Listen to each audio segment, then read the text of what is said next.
Ugh.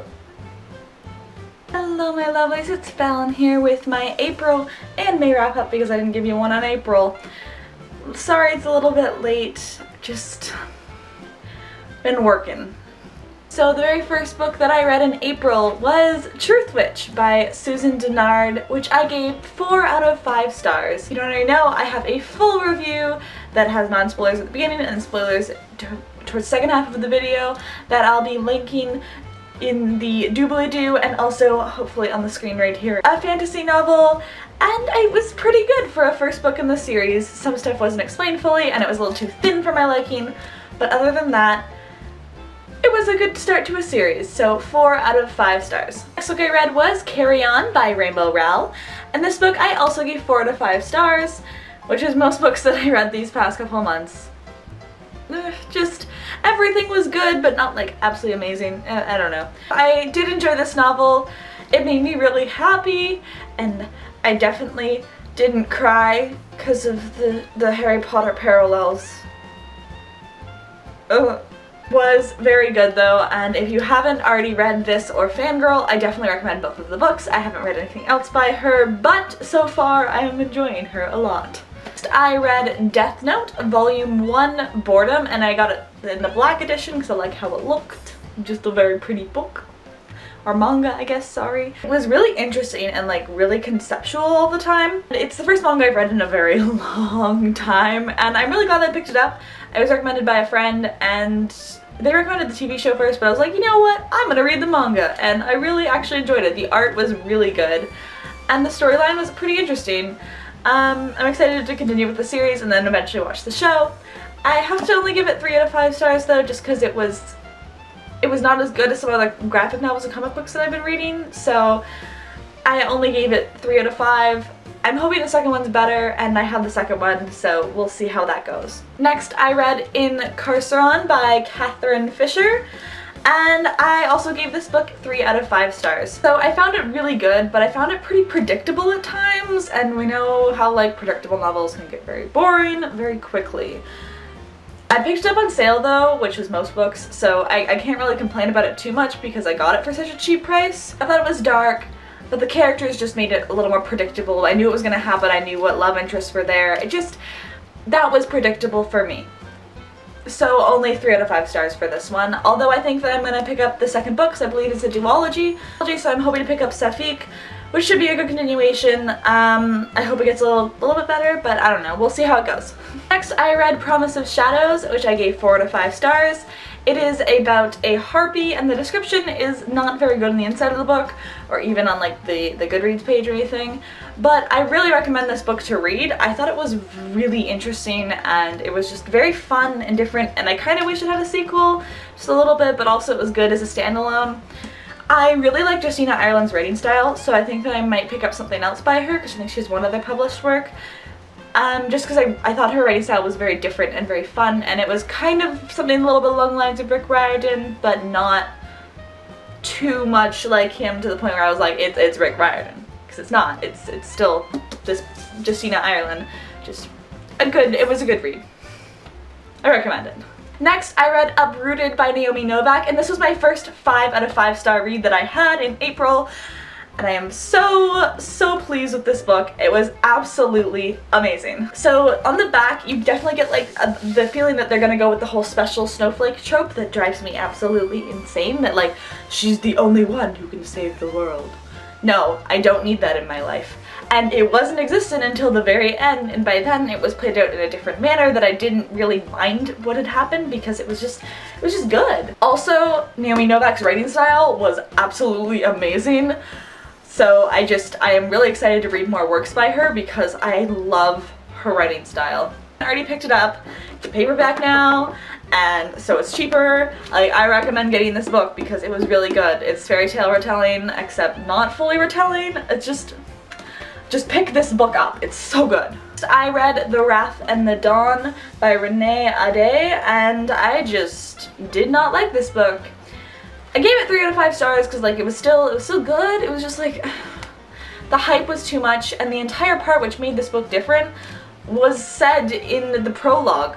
Like that was literally the only difference between this and the original Scheherazade tale. Other than like Scheherazade seems to be more of a badass, but I mean Scheherazade was already a Banff in the original story, so I don't know why they felt the need to completely rewrite this. The original story was good enough for me, so only 3 out of 5 stars, 2.5 maybe even. I didn't enjoy this, and I don't think I'm going to continue with the series at this point. Next, I read Talon by Julie Kagawa, and I enjoyed this book. I gave it 4 out of 5 stars, and I thought it was pretty good. It's powerful in the world building and the fantasy aspects, but I just wasn't emotionally interested in either of the love interests in this book.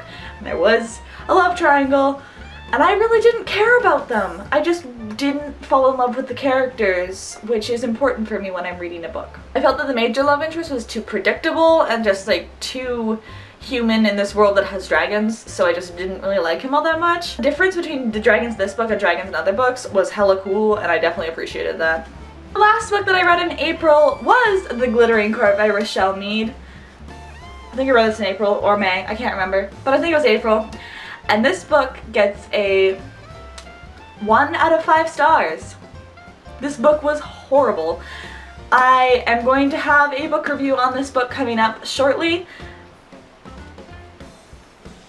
Everything that was in this book, yeah, I have read it identically in another book, like exactly the same thing in another book, so I really have no, it was just bad. You're gonna get a nice ranty book review about this book because this was bad. Just don't pick it up, just don't do it, just don't do it. I followed that mess with A Court of Thorn and Roses by Sarah J. Maas, and this is the first book that I read by Sarah J. Maas, and it was a great way to start Sarah J. Maas off. Yes, I am so pleased with this. I am so pleased.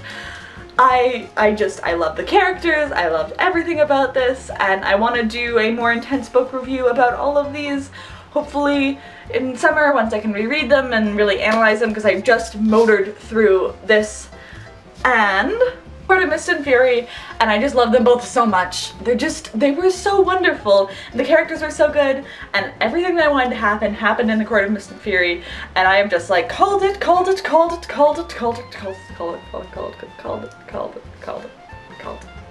So I'm so happy right now.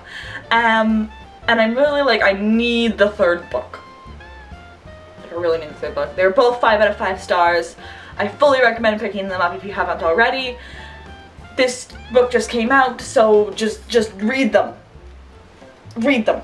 Next, I read We Should Hang Out Sometime by Josh Sundquist, and this is a tragic tale that's kind of like a memoir, and I also found this a 5 out of 5 star read. It was totally different from anything else I've read, but I read this just before finishing IB, and I needed it in my life, basically, was what happened. I was right before exams, or in the midst of exams, I can't even remember, but it used math and science and also just to talk about emotions, and I was like, yes.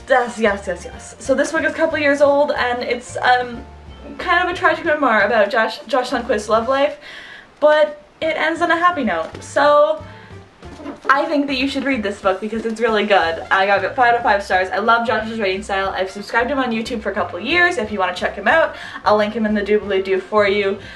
I really love Josh Sundquist. Next, I was given an ARC for review by Bethany Harris Publishing Company, and that is Baby in Starlight by Catherine Cushman. And I gave this a 3 out of 5 stars because I did enjoy it, like as a contemporary women's literature book, and I actually enjoyed it a lot. I shocked myself by how much I enjoyed it. I didn't give it 4 out of 5 because, like, Bethany Harris Publishing Company is a Christian literature site, and this book was quite Christian, and it kind of got a little too pushy for me, so that's why I couldn't give it higher than a 3 out of 5, but I thought that it was really a beautiful story, and I really enjoyed it, and if you want to see my full review, I'll link that in the doobly-doo and on my face. Next, I read my hugely anticipated The Trials of Apollo, The Hidden Oracle by Rick Riordan. Yes! I enjoyed this book so much. I got a signed copy. It was signed. Where is it signed? There it is. I got it signed! And I want to meet Rick Riordan and just like give him a hug and thank him for writing so many books for me. I love this. I love Apollo. I'm going to do a full review on this. So stay tuned for that because you need to know that this book was 5 out of 5 stars and I loved it so much and it was beautiful in every way. I read Earthbound by April Lynn Pike, and I gave this book 4 out of 5 stars. I got it for $3, and so I didn't have anything to complain about. It was actually a pretty good story. Some good world building. I was invested in the characters. New and interesting. I hope that the plot kind of picks up a little bit in the next book, and I wish it was a little bit thicker, but you know, it's okay. 4 to 5 stars for this book. I read Ruin by Amy Tintera, and I really enjoyed this book. Like, this book was so good. I'm gonna give it 4 to 5 stars just because, like, there were some problems. I wish the book was bigger, but for 2016 release and fantasy, I thought that she really upheld it. I was invested in the characters, I liked what was happening. It was just, I enjoyed it. I definitely enjoyed this book. Next, I read The Crown's Game by Evelyn Skye, and I adored this book so much. 5 out of 5 stars. Read this, you need this. You don't know you need it, but you need it because Evelyn Skye is amazing. Imperial Russia is amazing. These characters are amazing. I didn't love the love triangle, but it was still amazing. Just read this book. Just read this book. Last book that I read was Percy Jackson's Greek Gods by Rick Riordan, and illustrated by John Rocco. And I didn't know this book existed, and I didn't know that I needed it, and I got it, and I needed it, and it was really good. I mean, Percy is a hilarious character to write or read from this perspective of. Just a really good time, so I definitely recommend picking this up if you can. It was really good. I probably a 4.5 or a 5. I haven't put it down yet because I literally just finished it, but I really enjoyed this book. It's so fat and so big, but I really loved it, and the illustrations were absolutely stunning. Alright, as always, my name's Fallon. You guys are amazing. If you want to check out any of my social media, they're in the doobly-doo. If you like this video, give it a thumbs up. And I make videos every weekend and occasionally during the week, and I will see you next week, so thank you guys for hanging out with me. Bye!